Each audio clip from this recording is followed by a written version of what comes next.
Islam is a national problem. It's a threat to our national security.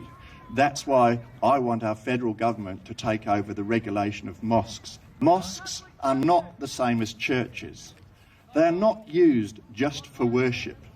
Mosques are centres of political promotion, Sharia activism, and enforcement of Sharia law. They are not just churches.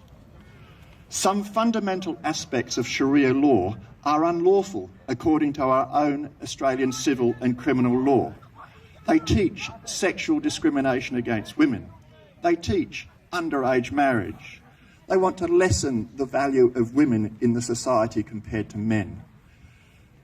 They teach killing of homosexuals, throwing them from tall buildings, killing all Jews, making non-Muslims submit to them. They use corporal and physical violence. They cut off body parts.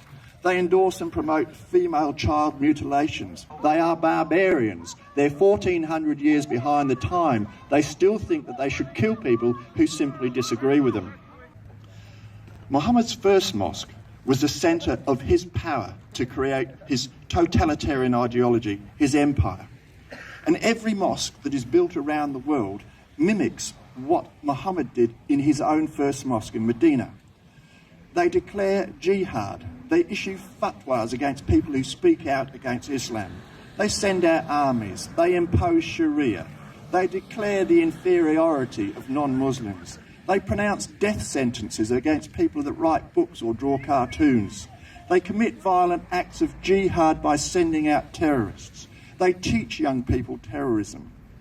I say that those activities ought to be banned in any building in Australia. I want more powers to go to our terrorism squads. I want them to be able to conduct random searches of mosques. This idea of ringing up and saying, can we come in and search to see what happened, is ridiculous. When did you ring up a bikie gang and say, hey, we'd like to raid you for drugs? And yet our police feel that they have to ring up the mosque at Lakemba and ask if they can go in and search after a murder has occurred on the street when the kid's been there 11 minutes before and probably got his gun there as well.